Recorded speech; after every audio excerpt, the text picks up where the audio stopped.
This is a little something from Camp WINNARAINBOW on page 191. I was innocently ambling along down West 8th Street in Greenwich Village one evening in the early 60s when I found myself sandwiched between David Crosby and Al Cooper. As we walked, they slipped a pair of earphones over my ears and stood back to enjoy my reaction. "Well, what do you think?" asked the Cross. "Hey, it sounds like World War V was the best I could really remember at the moment. My mind was on fire and smoke was pouring out of my ears. I had just experienced Jimi Hendrix for the first time. Nietzsche once said, 'You must have chaos in your heart to give birth to a dancing star.' Well, change the heart to the head and the stars will come out shooting. Jimi Hendrix was jamming at the Gaslight Cafe with John Hammond Jr. And one time I got to hang out after the gig. We moved the late night scene to this warehouse on the Hudson River, where I witnessed Jimi Hendrix and Eric Clapton swapping electric licks into the dawn. Almost 45 years later, I have attempted to impart some of these sacred audio transmissions to the kids at Camp WINNARAINBOW. We have a 25-year-old tradition that on the last morning of each camp session, we slap Jimmy's version of the Star-Spangled Banner on the huge PA. One moment, they are sweetly sleeping in their teepees, and the next, they are levitated 6 inches in the air, come flying out of their teepees and have an enormous pillow fight. No headshots. What was that, Wavy Gravy? World War V? It was eventually a whole lot of children who put my transcendental encounters with the power of live music in a more pastoral perspective. Peace Sunday was the single most star-studded event I ever attended in my, 74 years on the planet. And it also provided my main musical fix of the 80s. The event was organized by Graham Nash, with a lot of help from his friends like Stevie Wonder, Bob Dylan, Joan Baez. Did you catch them at the White House for the civil rights thing with Obama? That was amazing. And Joan, her shoes were too big, so they were sliding. Her feet shrunk or something. So she took her shoes off as she went into the White House and tried to bend over with her Grammy dress to conceal her bare feet when her toes were spotted by Obama, who cheerfully busted her. Hey, Harry, let's get a shot of that.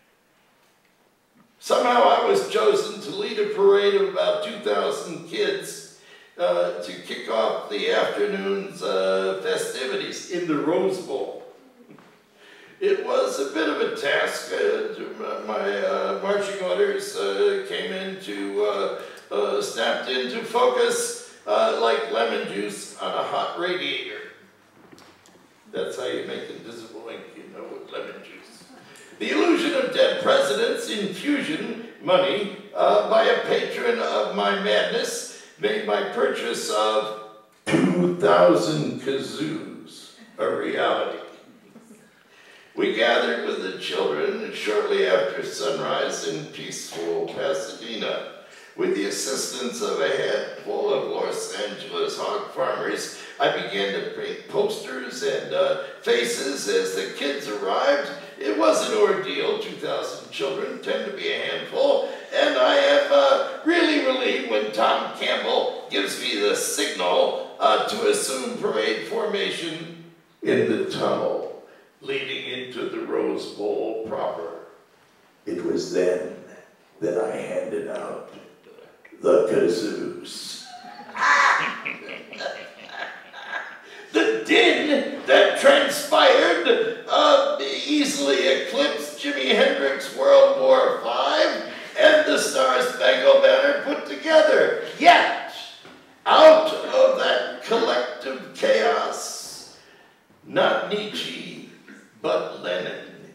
emerged to take over the tune.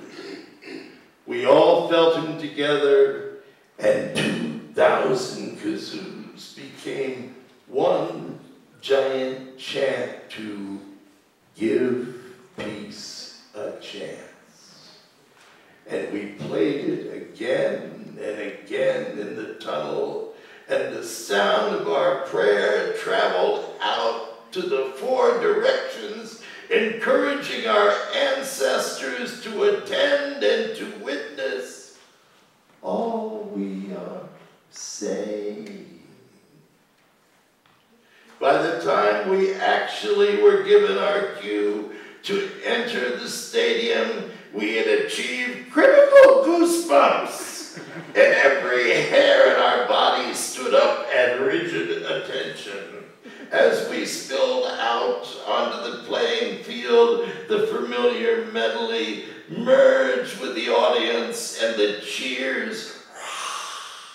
Then the giant crowd lifted its collective larynx and joined us in that simple invocation. Help me out. All we are saying is give peace a chance. Again. All we are saying. That afternoon's affair was a major who's who in the annals of rock and roll, and some incredible music was shared. More star-studded than Woodstock, Peace Sunday was there just for the moment. There was no major motion picture or world satellite television spectacular. Agents and contracts forbade all such filming and tape. But all the stars in the firmament of rock and roll couldn't eclipse that time in the tunnel when John Lennon's ghost came down and took over our hearts, our minds, and our kazoos. Imagine that. Thank you.